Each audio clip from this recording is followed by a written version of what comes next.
everybody, good morning and welcome to the United Stand. I'm Mark Goldbridge. It's Boxing Day. Merry Christmas. I hope you're all having a fantastic time, whatever you're doing. It's game day as well as Manchester United play, but it's also news day, as it always is at 10 o'clock, apart from Christmas Day, when it's the one day we take some time off. And I hope you had a great day yesterday. But lots to talk about on the show this morning. Fabrizio Romano is saying that Amorim and Man United are winning the race against Liverpool for KERKEZ at left back. We've got an update on Marcus Rashford, a potential swap deal. David Ornstein has had his say on that as well. Also, interesting twist around Osimhen and Galatasaray potentially moving for a striker. Would they be doing that if Osimhen's staying beyond January? Also, a bit of an update on Garnacho, which we dropped before Christmas, about him potentially leaving.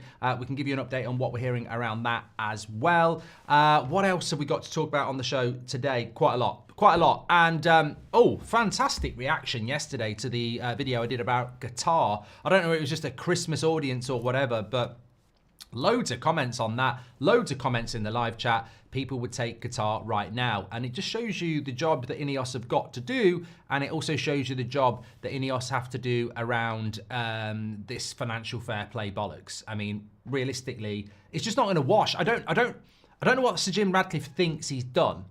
But I think it's almost like they're giving off an aura of, this job's really difficult, we'll do difficult things, we'll do unpopular things, you've just got to trust us. And you sort of like go, hold on a minute, you made the job difficult. There was somebody willing to buy the whole club, clear the debts and pump money in. You have got into bed with the Glazers and now want us to feel sorry for you because it's hard. So yeah, interesting. Anyway, let's hit the news. Fabrizio Romano is saying that Manchester United are more concrete than Liverpool for KERKEZ. Keep an eye on Manchester United and KERKEZ. And at this moment in time, Manchester United are leading the race. There are also reasons why KERKEZ would choose Manchester United over Liverpool because of, I think, family connections as well. So this is a left back, a player that can play left-hand side. He's only just turned 21, playing for Bournemouth, doing fantastically well at the moment. Obviously had a good game against Man United last week. Who didn't? But he is a player that's been mentioned around Man United for a very long time by Fabrizio Romano. I remember him being on the show, as far back as sort of January time, saying keep an eye on KERKEZ. So it's clearly a player that predates Amorim's interest. Amorim's appointment. So it's obviously somebody that Man United have been scouting. I mean, would you be happy with KERKEZ? I suppose we can just run a little bit of poll on that. I've got to be honest. I have seen him play a few times, but I almost feel that if we didn't get KERKEZ and that's who Liverpool want, they'd go and get Anthony Robinson and they might get the better deal. That's sort of what... I know he's younger, but younger doesn't necessarily mean better. What I do like about KERKEZ is his... I think he's got the right personality, the right hunger, and he is used to the Premier League, so he should be able to hit the ground running. And obviously... I mean, let me just say this. If we brought a half-decent left-back into Man United at the moment, they'd look like prime Roberto Carlos because we haven't... This is scary.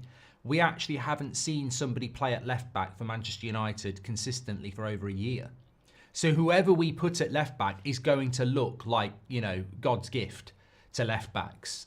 They won't be, but they will look amazing because we haven't had one for 12 months. So... United are on a bit of a free hit, really, because whoever we bring in for the first few months, we're going to think they're bloody brilliant, because we just haven't had a left-sided left back who can play attacking football and defensive football.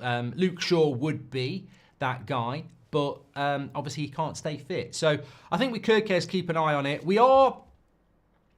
Look, let's be honest, Merry Christmas. But look, let's be completely honest here. Manchester United's news... results, we know it's a 365 day a week, 365 day a year thing. But you get to a couple of days before Christmas, you go into a bubble, you eat food, you switch off a little bit, and then suddenly you're like, oh, Boxing Day, football's back, feeling a bit sluggish. We can't be sluggish. We have got Wolves this afternoon, we have got Newcastle on Monday, and then we're going to Anfield on the Sunday. We've got 3 massive games coming up, and also the transfer window is about to open. So Fasten your seatbelts, make sure you subscribe, get involved, because there's going to be a lot to talk about over the next few weeks, and transfers will feature heavily. We are very, very close to this transfer window opening, and I think that I've always felt that we will do some business, and maybe KERKEZ will be that guy. We're also hearing about Gutierrez from Girona. There's still talk of Alvaro Fernandez coming back from Benfica. Altnouri's been mentioned. Anthony Robinson's been mentioned. I mean, there's 5 good options there. And I've got to be honest, I think out of those 5 options, who would you go for? I probably should have done a poll on that. I will do a poll on that. We'll do that when we start talking about the next one. We'll do a poll on that. But if we get one of Gutierrez, Alvaro Fernandez, KERKEZ, Anthony Robinson, or Altnouri, I'd be very happy. I would be very happy with those 5 players, with one of those 5 players. And that's Man United's job. There are 5 available. Obviously, some are going to cost more than others. Obviously, some are going to be better options than others. But you know, we do need to go and do it. And people saying we need to sell to buy. Well, 82% of you would be happy with KERKEZ, and I think we'd all be very happy at the moment with a left back option. But sell to buy, I don't necessarily believe in all that. I really don't. You know, it is that time of the year where we're asked to believe in this, that, and the other, and I don't believe in Boxing Day sales. I think they're a scam, and I don't know.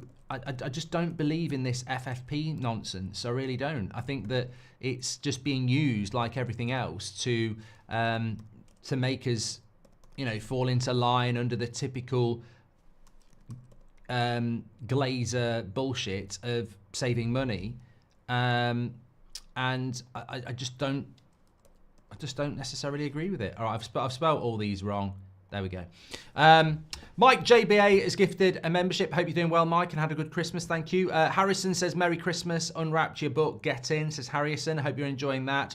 Hope you had a good Crimbo, Mark, says Chrissy. And Colin Bolger has gifted a membership as well, which is very generous this Christmas time. Well, it's still very much Christmas, isn't it? I mean, I enjoy this week between Christmas and New Year. I enjoy the Boxing Day games. Just for people who are a little bit new, by the way, we are so close to 2 million subscribers. I mean, I don't want to dismiss the tree and the Christmas festivities, which are still ongoing. But as a community, we are very, very close to something very, very special. Like 2 million subscribers for an independent football community. Nobody's done that. No, I mean, very few do 1 million, to be honest with you. I don't know why we say no one's done 2 million. Very few do 1 million. We are only about 2,500 subscribers away, so please do subscribe. We could hit 2 million before the year is out, which would be ahead of schedule. So make sure you're subscribing and sharing the video. Absolutely fantastic.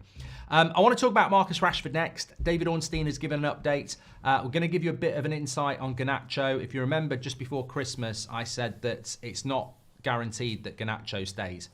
He could be heading the way of Rashford.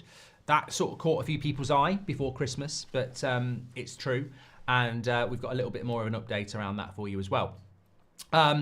Before we talk about that, though, I just want to say that there is a bit of a tradition on Boxing Day. You might have remembered a few years ago, I was at my sister's house. I'd been out to the pub on Boxing Day afternoon, came back, did a watch along, and there was about 6 kids behind me, which were all relatives. So we sort of started this Boxing Day theme of watch alongs where I might have had a few drinks, and it's actually going to be a little bit different this year because I am heading down the pub at lunchtime, as is tradition.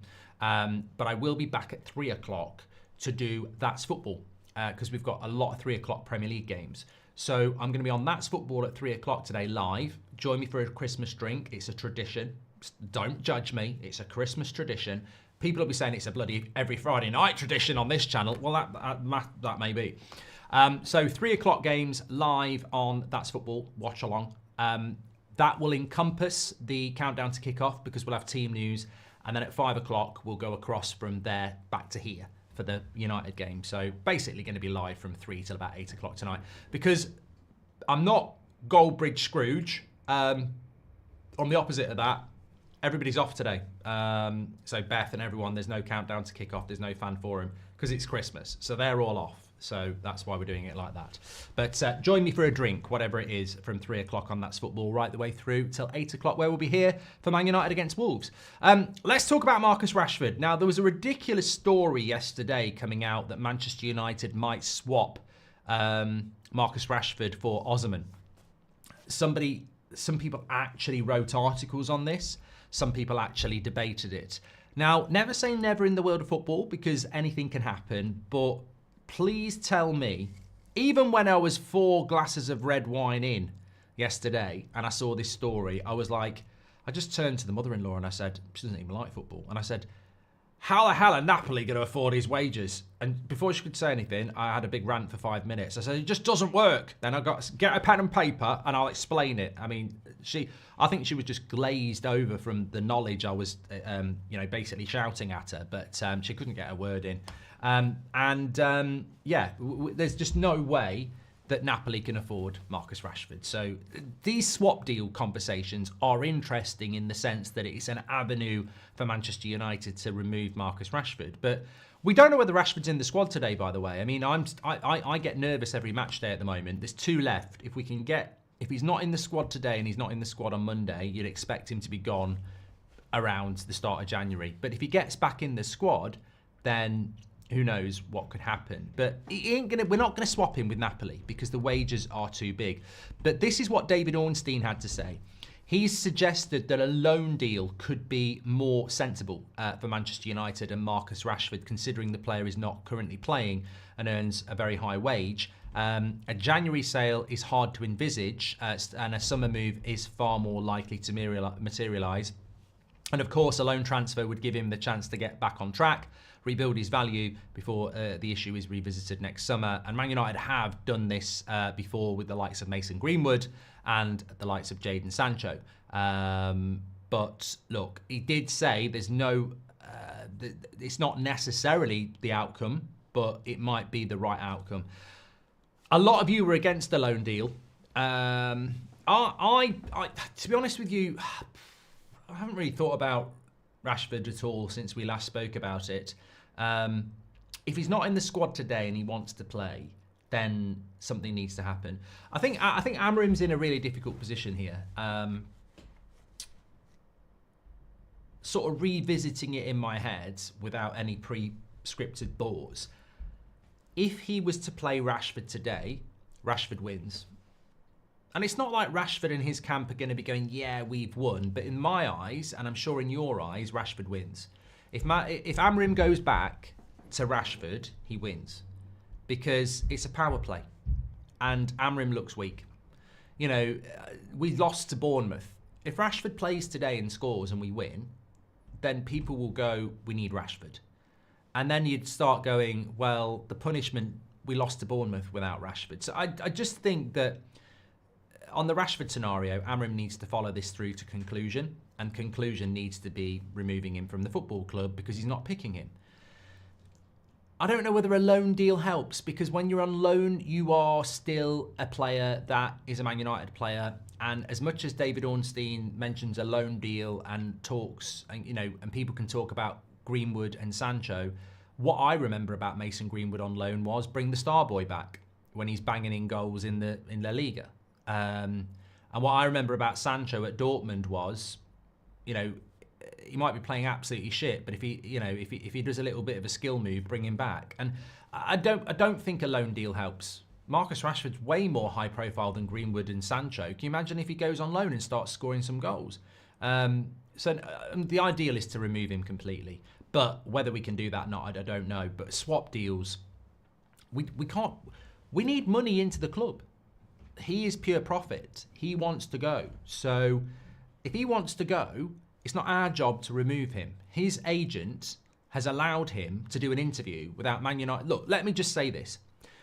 Manchester United did not ask Marcus Rashford to do an interview saying that he wants to leave Man United. Marcus Rashford did that with his entourage.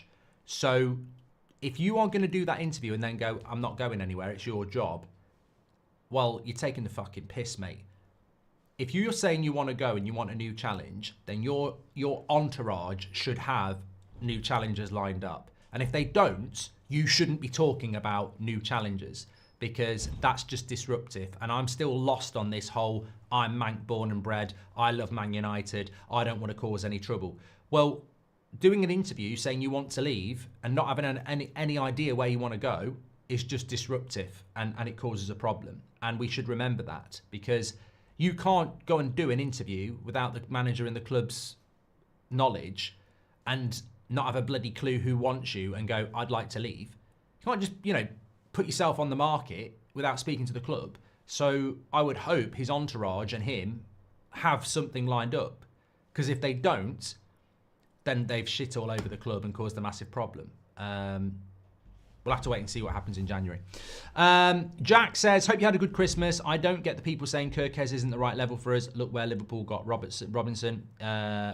Yes, Jack. It's all about good scouting. It's about the right personality, and it's about having the right people. Just a little bit of a story, actually, on the striker situation before we move on. And we'll talk about Garnacho and a couple of other things. There was a story. I can't pronounce the name. Georges Makadze, who plays up front for Lyon. He's a Georgian national team player. Apparently, Galatasaray are ready to pay 20 million euros for him, striker. Now, some people are putting 2 and 2 together and going, if they're going to do that in January, does that mean Osimhen's on the move in January? Hence, Man United. So, just a little bit of a keep an eye on maybe there. Sujoy says, we need to double down on personality and work rate because that's what the Amorim system needs at the end of the day, and most players are lazy, says Sujoy. Paul Edmonds, welcome to the Members Club. You're an absolute legend. Thank you for joining. And David Benson says, if Rashford gets out on loan in January, it takes the pressure off Amorim till the summer of whether to put him in the squad or not. Matthew McFadden is in the chat. He says, Miko Tadza. There we go. Miko Tadza. That's quite easy to read as well. Well, look, that's for them.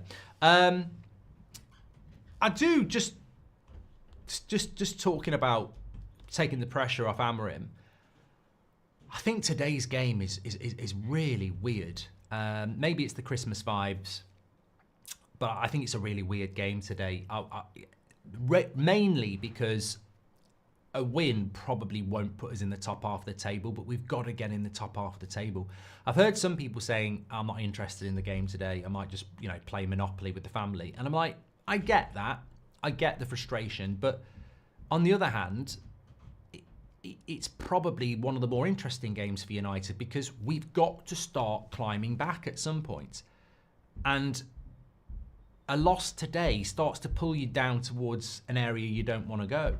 So I think that this is a big game for us today, but it contrasts with that amazing game nearly a year ago where we played brilliantly under Ten Hag for an hour and then it all fell apart and then Mainu scored that brilliant late winner. I think it was 4-3, wasn't it? It was in January.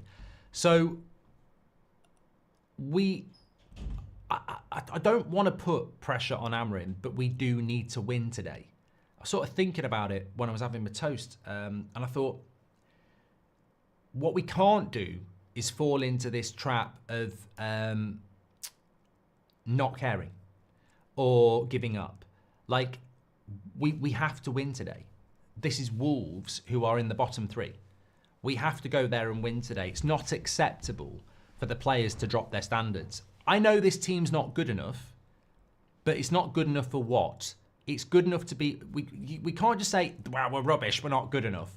I look at the Bournemouth game, defensive errors. I look at the Forest game, defensive errors. I look at the Arsenal game, bloody defensive errors. So if we eradicate the errors, why are we losing games?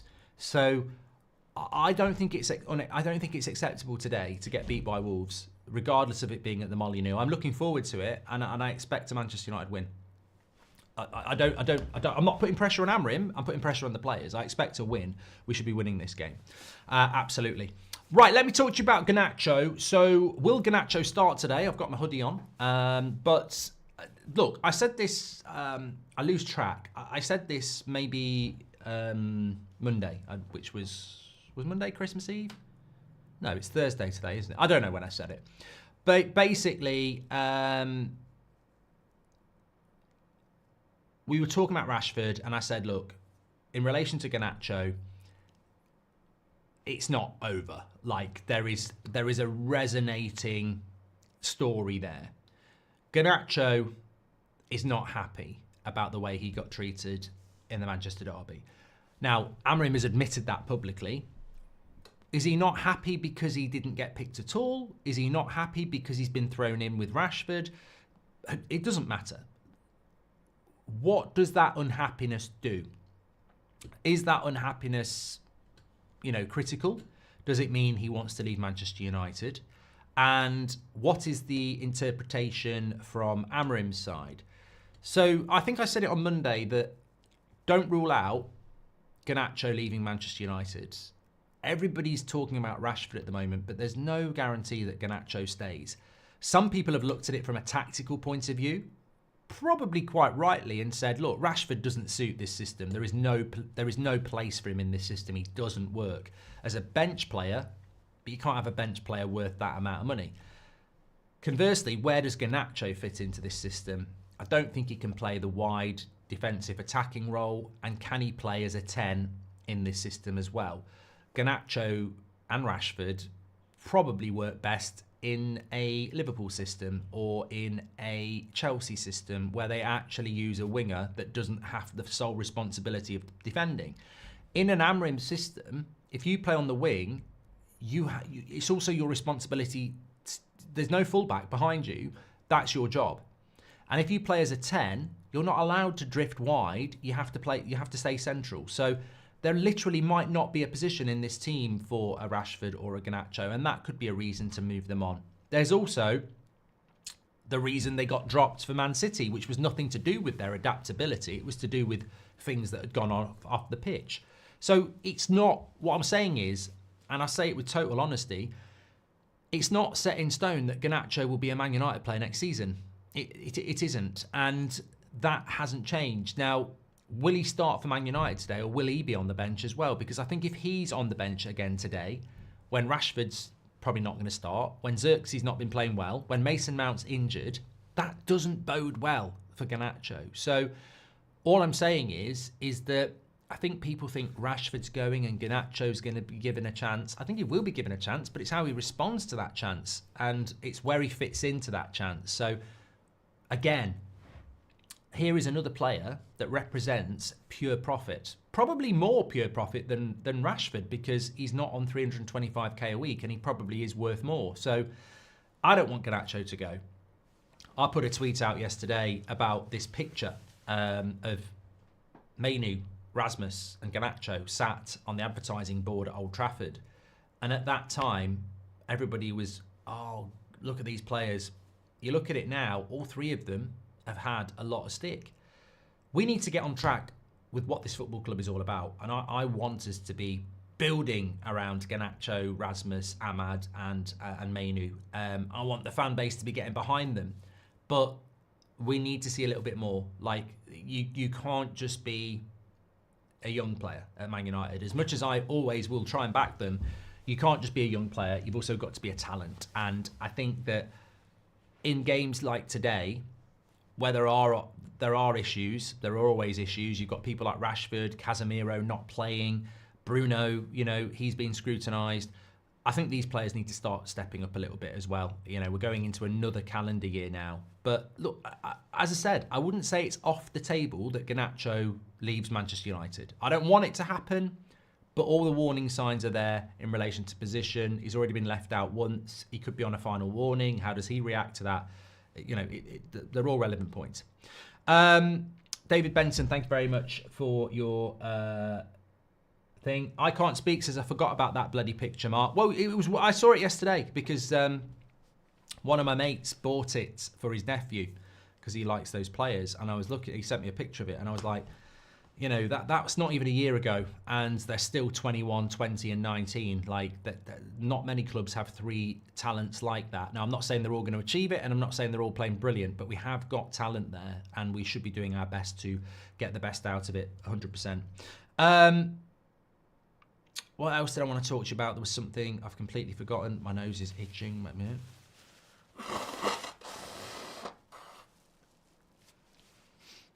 January transfer window, Mark. Look, I think there are so many stories at the moment. I heard Roy Keane saying the other day that he wouldn't have Bruno Fernandes as captain, and I was screaming at my phone, well, who would you give the captaincy to? Come on, we can't build Rome in a day. We've got to take tiny steps. At the moment, is Bruno Fernandes the best captain for Manchester United? Yes. Is he the right captain to win as a title? Probably not. So let's build towards replacing Bruno, probably in the team and as captain over the next 3 years, because we're not going to win the league before then anyway. Some tasks need to be a longer term task, and I think Bruno is one of those. In the short term, we've got a multitude of things that need to be done. And look, if you didn't see the little ramble yesterday about Qatar in the misty Christmas day Midlands of the UK, check it out on the homepage. But we're not going to get Qatar. That's not going to happen. But the fact that so many people would still want it just demonstrates one core issue. People don't trust Ineos. Apparently, well, look, I'm not even speaking out of turn. There's a lot of people in that club who used to have a job, still in the club, who just do not like what Ineos have done to Manchester United. It's been described as ruthless, which we need, but it's also been described as, you know, without soul. It's just literally tearing it apart to save money. It sticks with me what many of you said. Look at what happened with Nice. I don't know how it's going to work with Ineos. I really, really don't. And I think they have to be on trial going into 2025. And it's going to start with the transfer window. So I don't buy into FFP. I don't buy into PSR. Clubs find a way around that. Man United can find a way around that. If they don't find a way around that, they're not finding a way around that because they don't want to, because they're worried about spending their own money, etc. So the biggest issue at Man United is the debt. There are ways around this. I think that we will spend in January and we need to spend in the summer as well. And what we need to remember is it was Barada who said around the summer transfer window, we need to be doing this every summer. So if the CEO knows it and you know it, then Ineos need to know it as well. We're miles away. If I looked at this Man United squad and it was like, you know, Barcelona of 2010 with loads of potential coming through, you might look at it and go, we don't need that much. But we're not. We're miles off. So we do need to be active in the transfer window both ways, removal and purchase. So I think it has to start in January. I've said it to you so many times, I'm bored of it myself. Amorim has a 2.5-year contract. The way contracts works with managers, you don't run them down. When there's a year left, you have to be giving them a new one. So he's got a 1.5 years really before his next contract renewal, which means he's got 3 transfer windows, 2 of which are January's, starting next week. So we need to get active 100%, and I hope that that's what the club are going to do, because if they don't, then we've already seen under Amorim that there is not this magic wand that maybe we did have under previous managers, where we were fooled by papering the cracks. We've seen the harsh reality. And, you know, Amorim retains the support of the fan base, but we've seen the harsh reality of the situation, which is that we're not very good. So we need to start improving.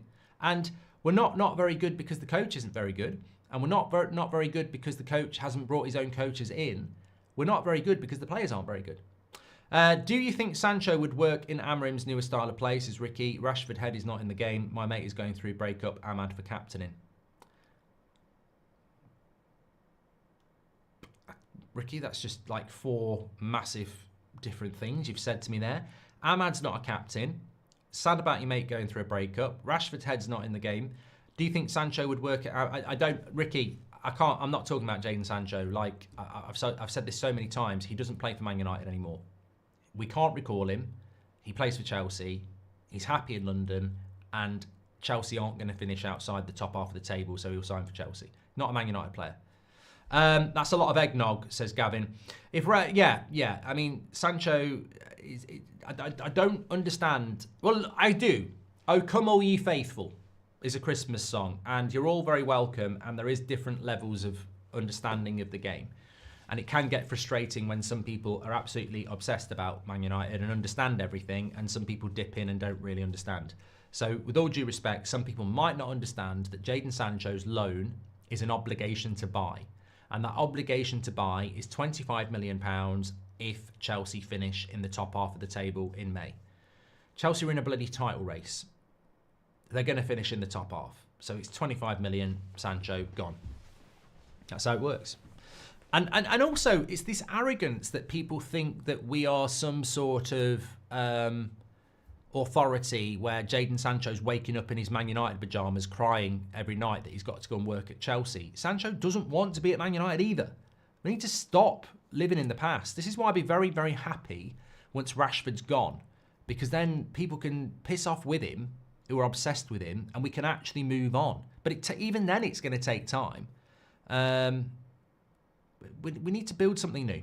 We need to build something new. As Imran says, Player FC is the worst thing that happened to football. Merry Christmas, Mark. Will ever be proper run football club, says Thomas. I don't know. I mean, I hope so. Look, honestly, it's difficult with United at the moment. I mean, if I said we're going to win 3-0 today, you'd say, oh, I'm not surprised. If I said we're going to lose 3-0 today, you'd say, oh, I'm not surprised. It's difficult to know where we're heading. But I also have massive concerns about injuries. I mean, look, Amorim was talking about Mason Mount, saying that he really likes Mason Mount. He's got the right attitude, this, that, and the other. And I'm like, I get that. I'm sure Mason Mount has got the right attitude and he probably has got the right attributes, but the guy can't stay fit. And I'd get rid of him in a heartbeat.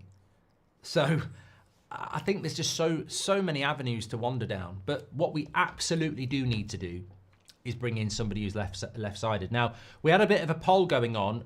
KERKEZ, Robinson, Gutierrez or Alvaro Fernandez. Now, 54% of you have gone with KERKEZ, which I think is very impressive. Very impressive. So the vast majority of you obviously really do like KERKEZ. It's not even close. 54% have gone KERKEZ. In second place, it's 21% with Anthony Robinson. Now, I'd go Anthony Robinson. I prefer Anthony Robinson. I think he's better going forward. And obviously in an Amorim system, it's more about going forward. So I prefer Robinson to KERKEZ. I mean, I want an attacking left-sided player. I don't want a left-back, if I'm being honest. But democracy, there you go. Daniel Smith, thank you very much for your super chat there. Denton says, we need to accept that we can no longer just rock up and expect to win. There is a difference in believing and supporting your team and accepting reality. They're not good enough at the moment. And Canrack says, I saw KERKEZ when Man United played him. He's a good player. Ain't no way Robinson is coming to Old Trafford if Liverpool want him as well, says Touchstone. And Robinson is older, but he's 27. I mean, that doesn't bother me. Theo Hernandez is 27. I mean, 27 is not over the hill if you do your homework. Like, yeah. But I get the point that KERKEZ has only just turned 21 and he can still get better. It's the same as Garnacho. It's the same as Rasmus. It's the same as Mainu. If you buy a player that's like 19, 20, 21, they've still got 3 or 4 years to get better. Whereas Robinson could get better actually going and playing for a better team. Anyway, look, lovely to be back with you this morning. I know a lot of you probably didn't watch it live because it's Boxing Day morning. But remember, 3 o'clock on That's Football for the 3 o'clock games. And then we're back on here at 5 o'clock. So if you're at a loose end this afternoon or you're playing computer games or board games or anything else and you just want to have updates on watch-alongs, we are live from 3 o'clock on That's Football. And then we're back here at 5 o'clock. And I will be partaking in a few nibbles and drinks as well. Take care, everyone. Thank you, everybody. Please do subscribe, by the way. We are getting very close to 2 million. We're only 100 away from 998. There's a chance tonight we could be 999. Somebody call the police. We're nearly close to 2 million. Make sure you subscribe. I'll speak to you all in a bit. Take care.